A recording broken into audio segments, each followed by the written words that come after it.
And pods, we had multiplayer events, we have the team sealed, so there was a lot of options here, but let us know in chat what you would like to play for inside events as we get into the finals. So we have it here, Jose and Gabriel, a Amber Steel mirror match. Not a surprise. I think there was a little bit of that maybe Ruby Amethyst would come in, but we have seen these mirror matches in the final rounds of multiple, whether in online or in person, coming through within recent weeks. So Jose and Gabriel very much prepared going into this. Both of their matches went to game 3 previously, so we'll see how this ends up comparing in terms of that time allocation. Well, there is no time, so there's that. Like, time is in number of game, but the time limit factor not a factor today. And honestly, I don't think about it as much when Ruby Amethyst isn't present. So. No, I mean, and even when these games go 3 games, it's generally within the 50-minute time frame. Maybe we end up in time.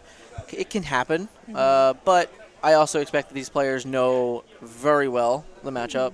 You don't get to the finals in this top 16 without knowing the mirror match and probably maybe even playing against it already.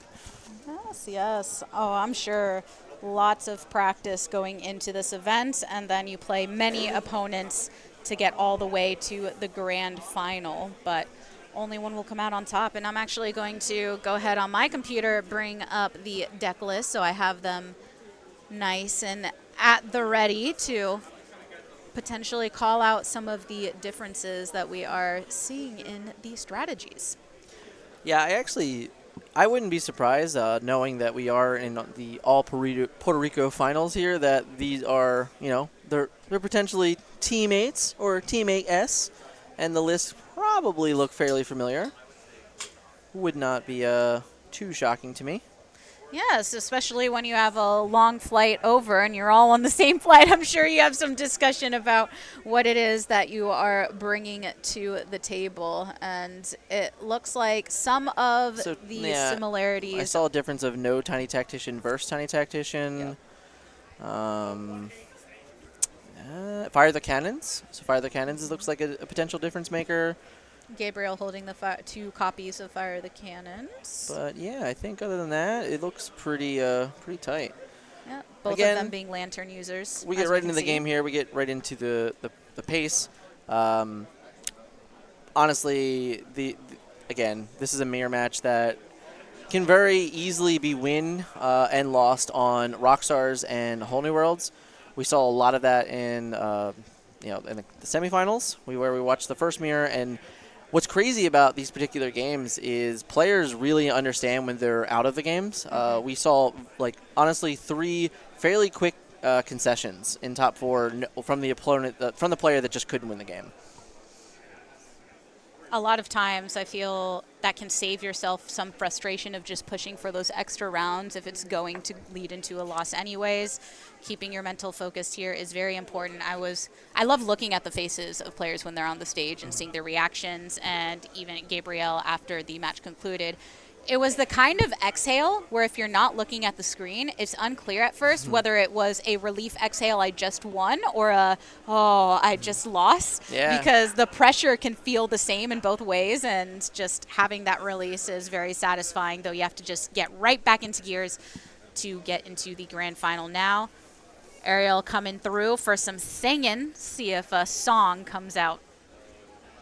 She was, I think, 1 for 3 last round or something. She wasn't. Oh, she missed she got on some sleepy songs. Again, huh? Yeah. Started the day really strong. Didn't get that afternoon. I do believe both of these decks are Lantern decks, and it looks like none of them were able to find them early.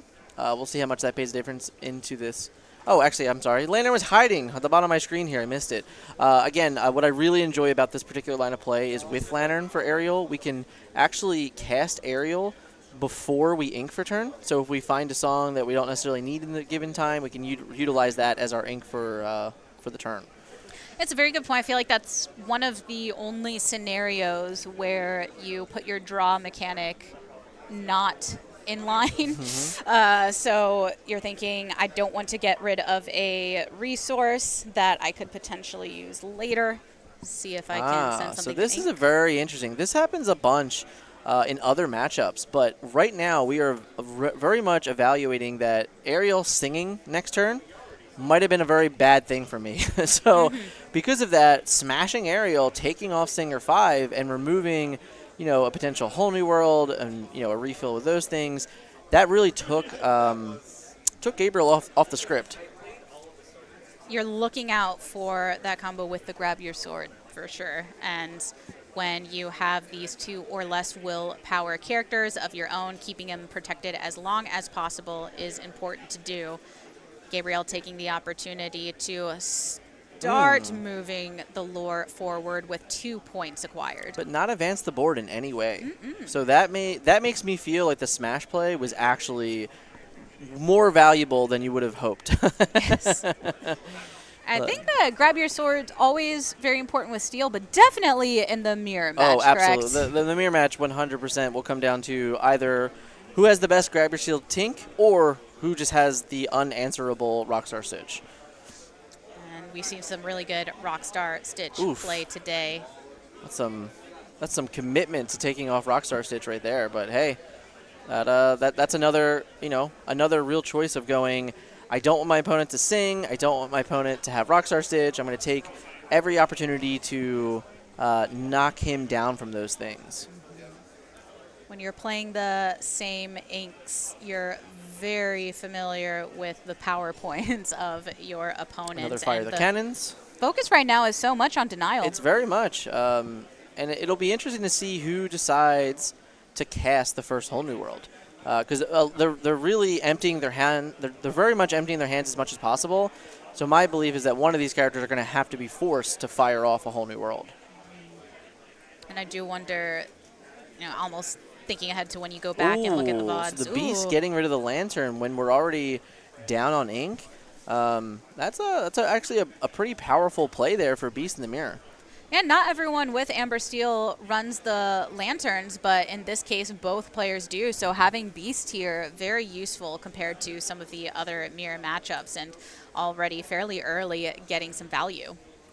I'll be curious here what we're trying to establish. Again, we're very low on resources, but the clear thing here is that Jose was able to get down Beast, get rid of Lantern, and he still has the ability to now sing with Beast and then go off. Right now, with not playing any card, realistically, we only played a fire with cannons for the last 3 turns. That's not a position we want to be in. It's not a good one. Yeah, because you're not putting anything towards what you need to be able to actually close out the game. Right. And I wonder how much the smash early on Ariel and then the follow-up Beast on the Lantern might have really punished Gabriel for holding certain cards. It does feel like that really cut into the momentum on the side of Gabriel. And now there you go. So we empty our hand and we get to start over, but we have 5 resources to play with already. So you can see there that he had a whole new world. I think it's another fire the cannons and grab your swords. Oh, it's a Tinkerbell. Yeah, so getting rid of the Lantern last turn kept him from playing the Tinkerbell. So that's what really caused it. You could have considered playing grab your swords last turn just to use the resources, but all it really would have effectively done is just done 2 damage to Beast. But hey, if you were going to lose it anyway, I think I would have fired it off. As both players take a look at what they're working with now. Yes, we can see that Lantern, Rapunzel as well. You called out the Tink in hand.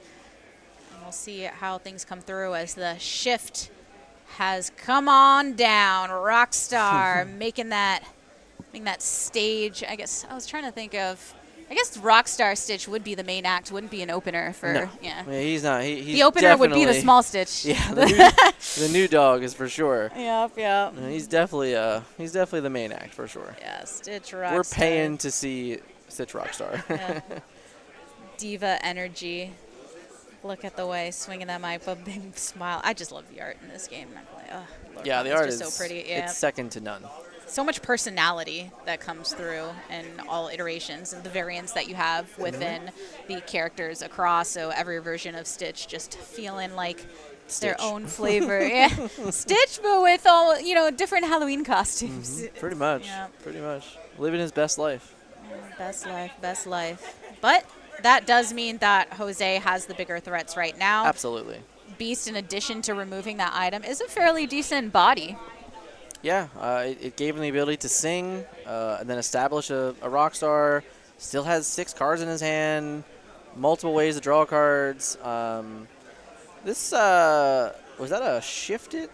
Yes. Yeah, so that's a pretty good way to get rid of the beast here. Or maybe you're trying to sing your own songs, but we'll see how the rest of this turn plays out before we get to any singing. I'd say.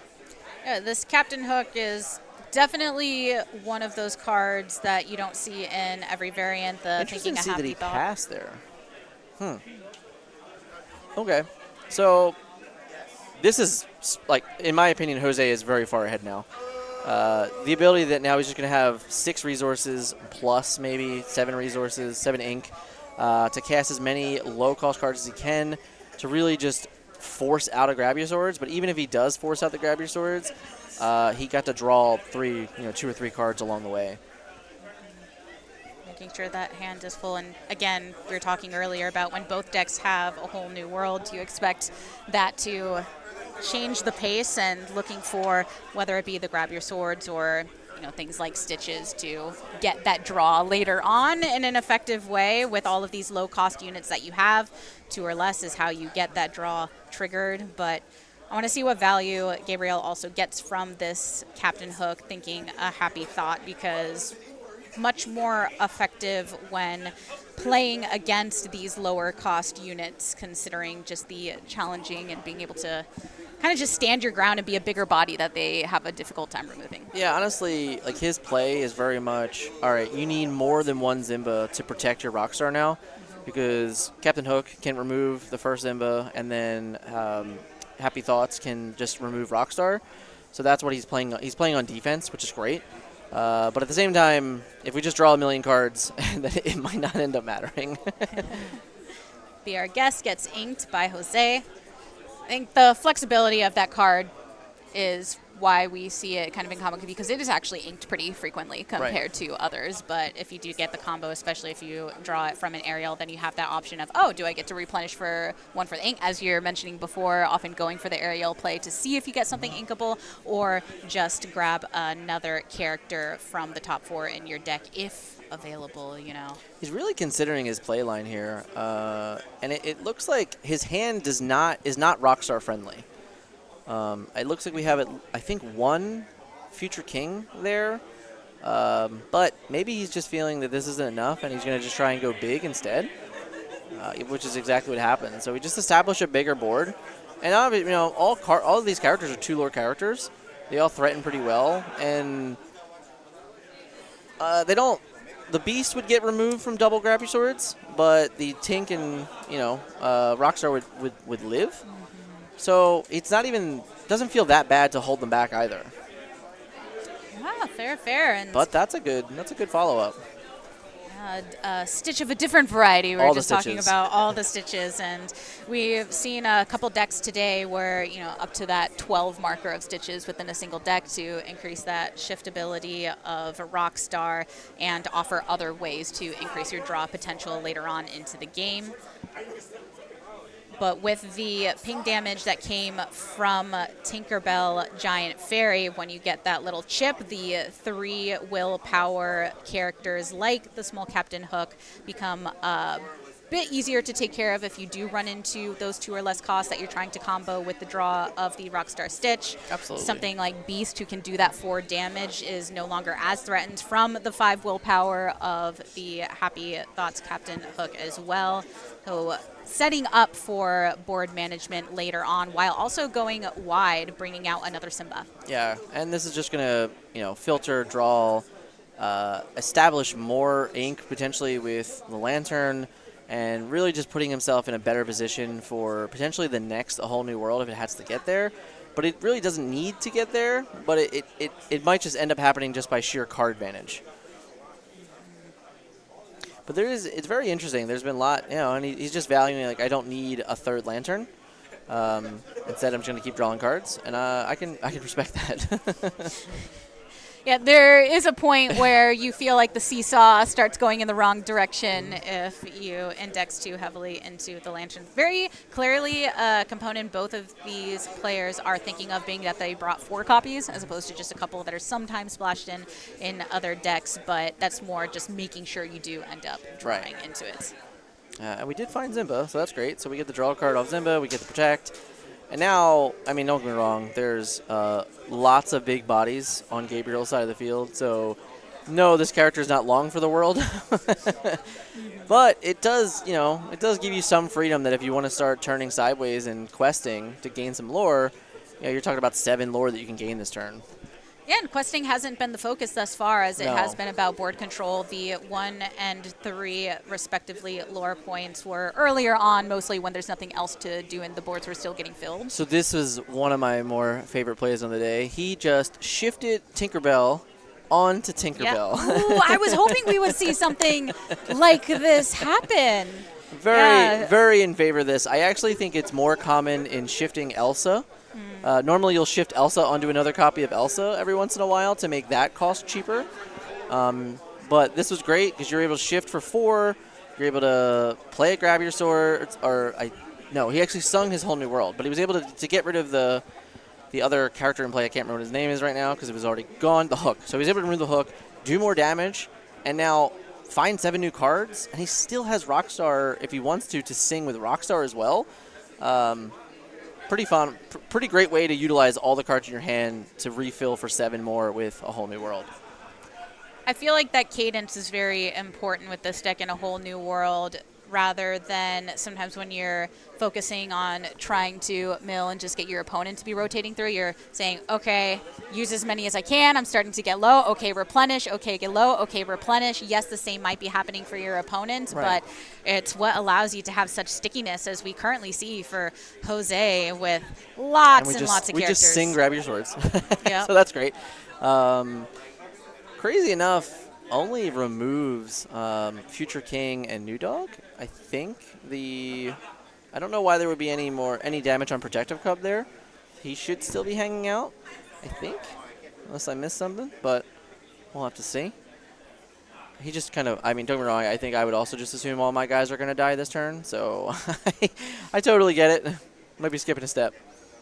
Yeah, still, as far as now, what we're looking at, Tinkerbell had that 4 damage that has been kind of adding up over time, and the Stitch also taking 4 damage in total previously, regardless of if that symbol would have been in or out, Yeah. Focus on what we got.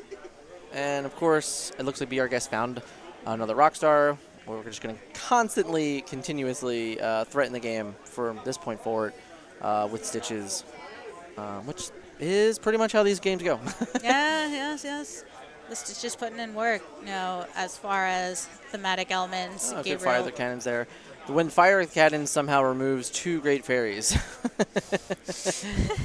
Feels pretty good. Prime resource in Steel in general, but Amber Steel being very much about these Tinkerbell giant fairies, and that is the downside of the shifting of when you have the equal versions shifting onto each other is, yes, you get that powerful impact and the ability to go ahead and whether it's quest or attack directly in challenge. Suddenly, both are gone, away from the ether. Interesting that he's counting a whole new worlds. So I wonder if we're actually considering what the mill options would be. That would be interesting.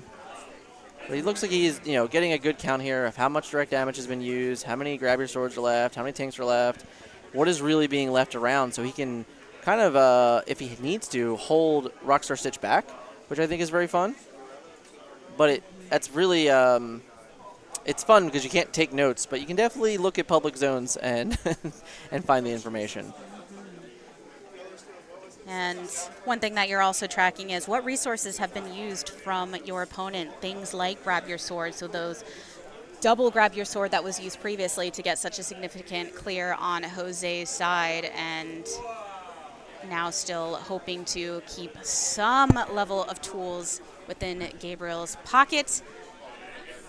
Yeah, I guess it's interesting to note, leaving the Rockstar behind just gives your opponent the ability to just do it all over again. So we'll have to see if the whole new world was able to kind of give the opportunity for Jose to just literally repeat what his last turn was. All right. So right now with Okay, Hades. Yeah. Okay. Hades is fun. That's different. Curious what he'll value here. I think he has enough ink to cast a Carefree Surfer if he has it. 2, 4, 6. I'm not certain that he inked this turn. Tinkerbell removes the hook. Threatens not too much on the Surfer Stitch just yet, but what did he get? Did he get back? Did he juice? I think he must have slid that into his hand. One thing I just wanted to get your quick thoughts since you had the pleasure of casting the full match that Jose had in semifinals and then part of Gabriel's. Did you have any feelings personally about one player being stronger than the other or liking any of the nuance and strat differences between the way these two play? No, in all honesty, I thought they played very well. I thought they were really great conceding. I felt that they were knowledgeable in the matchups they were in, which is great. It's very hard to mess up and get to this point. So they definitely played very clean as well. And I'm definitely not expecting any mistakes or crucial mistakes, I would say. And I definitely haven't seen any to this point, aside from maybe holding on to that grab your swords earlier on before the whole new world. But other than that, this has been a pretty clean game.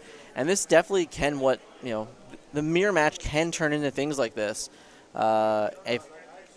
If everyone's always refilling correctly and everyone's always refilling with good cards and not like playing a whole new world and then looking at your hand and going, I can't do anything with this, then you end up with really like grindy games that eventually will end up with one player running out of answers and then just going, okay, I just can't answer this. Yes. And that is one thing when I was speaking to the player that faced off against Jose, Michael, after that matchup, really speaking about the grind element and how Jose in that match was playing very low to the ground and able to completely just really draw out and force Michael into a position with the back against the wall, another player who has a lot of experience as a professional card game player. And we saw that in the early turns of this game where it was constantly a battle of the play area. So there was a lot of focus on challenging, and there was not a much focus on luring, even though knowing that this deck has the capability of playing Grab Your Swords, playing Tinkerbells, the kind of like cheek away characters. Instead, they were very focused on keeping that area clear and preventing a lot of lore from early on, which is why we're so far deep into this game, and the lore count's only 4-3. I know some of that questing had happened early, and then as we mentioned before, been very focused on this board development.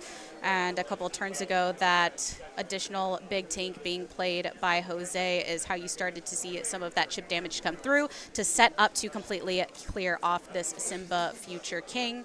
And what had been a pretty convincing earlier portion of the match from Gabriel is now looking in favor of Jose when also plays like this Hades, for instance, being able to bring resources back into his disposal. Absolutely. And it's weird to get to this point in the game and be like, man, I've done so much, and I still have so much. Yeah. There's still so many decisions being made because they have full hands, 3, 4, 5 card hands still, that they're able to capitalize on and try to navigate their best ways through these turns. And it's crazy to think that we're this deep in the game and still have that many resources, but that really just pays a complete tribute to the power of Amber Steel. Always having a way to continue the game and just remain consistent on every given turn and always threaten. It's kind of remarkable to see it in this fashion with multiple whole new worlds coming through and already a plethora of grab your swords just removing characters from the game, and we still have this insane play area along with 5 or 6 cards in players' hands. Yes, I mean, there's so many other matches that we were watching on the first day, actually, where you could see the difficulty when you don't have these unique draw components. And I think it's not just a whole new world, but seeing the Rockstar Stitches in action today has been very impactful in some of the games more than others. But nonetheless, Jose and Gabriel working with a lot of the same tools. But I did want to just look really quickly because it was just 2 copies of Fire the Cannons Right. that Gabriel was running. Right. Yeah, So, that was a key difference. yeah. But I also believe he doesn't have Smash. No, Right. this is So the his choice Smashless. is playing the Fire the Cannons, and Jose's choice was playing the Smash. And we did see Smash play a key role early. And for what it's worth, I was mentioning this before, but like the Fire the Cannons is also potential good in the mirror if you're trying to keep your opponent off the early Rockstar. And at any given time, paying one resource to do 2 with some chip damage, it has enough versatility. Yeah. Versus the Smash that when you have a lot of An inkable resource when you need to. Yes, inkable resource, and then hitting that 3, whether it's taking a bodyguard Simba off without having to go ahead and challenge. We saw how impactful removing Ariel early with the Smash was to not allow that singing for grab your Right. sword, and that's really what felt like it stalled out Gabriel in the earlier portion before being able to bounce back a tad. But now we see the Rapunzels coming through. There are 3 copies of Rapunzels Right. in Gabriel's deck, and now 1 making its impact. Yeah, it always feels good to get value off of the Rapunzel, off the healing glow. Yeah, more often than not, you're definitely looking for that heal to get the draw. Occasionally, I think it was the way we started our day, where it was worth playing down early just if your opponent didn't have a developed board, because that 5 willpower can be a lot to eat through. But other than that, you are relying on it for that heal to have that sustain on the board as well as the draw. So still in play here. You see the stickiness of Stitch, surfing along when you have that much willpower as well. 6 damage already dealt, but still standing. Yeah, he's a thick boy, right? 8 willpower is a ton. Of course, we get rid of a Rockstar, and we just immediately find another Rockstar. Again, we're just going to continue to be able to threaten this board. It looks to be like we might be considering another whole new world play. We're just trying to get the most out of it potentially, but I'm not certain that we need to play that card again. I think we're really well established in the board game. We know that our opponent may only have 1. Oh, that's ideal. That's a good way to get rid of a Stitch. Right, just needed that last 2 damage dealt, and then Tinkerbell didn't even have to run into it, so was able to conserve some willpower of her own, and the double removal is completely optimal for a Tinkerbell play. Yeah, and we'll be curious how we start to close out this game, because at some point we need to start turning guys sideways. The quest looks like this is the turn to do it. And I think it's a good turn to do it. You're threatening so much right now. We go to up to 8 lore, or maybe 9. No, 8 lore. And then we have the threaten back with 1, 2, 3, 4, 5, 6, 7. And then there's 8, 9, 10. So we go up to 8 lore, and we have just another 10 lore in play. Not exactly winning the game next turn, but absolutely threatening the game very, very well. It's the moment Jose has been waiting for, with at least a 3-character advantage, feeling a bit more comfort in the ability to quest now, out of that 2 damage range of grab your sword for some of the units here. And that does mean that Gabriel is a bit forced on the defensive to prevent Jose from ending this in a few turns. The issue here is there's multiple 5 health characters in play. We cannot simply Tinkerbell, grab your sword. We're just nowhere near that resource count.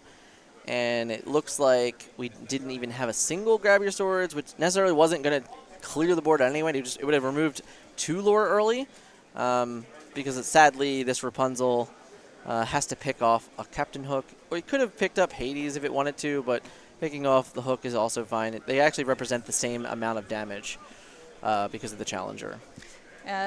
That is one of the things that you'll sometimes see when a Captain Hook, very weak without that challenging capability when on the turn of the player that is owning the card, go ahead and take that opening to deal the damage needed and only receive 1 damage in return. So Rapunzel still ends up being a fairly strong body, but Jose has many characters still in play with not too much damage dealt to those on the healthier end. So he's definitely going to take account of how much AoE is left to know how much he has to play. Because if he just turns everybody sideways right now and we just quest 4 times, we're going to go I believe, to 11, 14, 15, 16, 17. And the Tinkerbell is very good at removing 2 things, so we have to play into that as well. There might be a world where it's tough to actually quest knowing that he has like the favorable 2-for-1 trades with Tinkerbell. But at the same time, I don't know that I could just sit back and do nothing this turn. I would much rather, hopefully, utilize Rockstar Stitch to full ability and pressure even more, which it looks like we're able to start that train with the Captain Hook.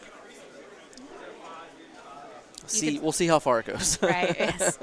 You could see Jose was obviously counting up the lore points before, and it was a total of 9 before that Captain Hook ended up coming down. And because that's not quite in the lethal territory, just wanting to ensure that, okay, I think I can develop this board for a 1 to 2 swing play, knowing how many grab your swords were in the discard pile. You saw he went through twice, and it's at least 3 of them back to back. And he was also counting Tinkerbells as well. And Tinkerbells when there've already been that chip damage from the one currently in play.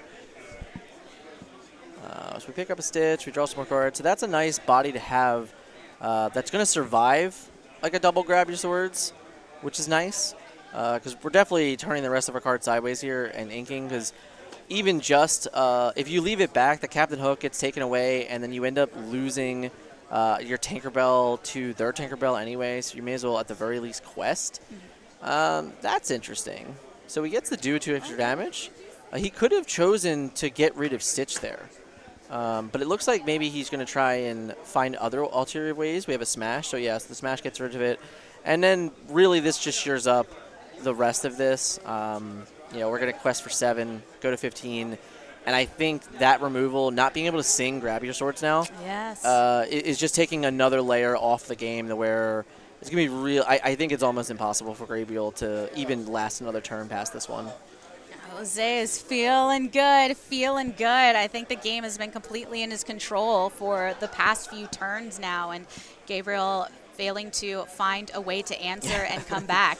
And that was just, honestly, in that spot, impossible. Yep. You don't have the resources. The moment that the Tinkerbell was removed, any chance of having double grab your swords was gone, and that was the only chance you had at even getting one more turn. But when you have the Carefree Surfer as the backup plan, that's a pretty good backup plan. Jose coming out strong in game number 1. This is the grand finals. I believe some were wondering if that's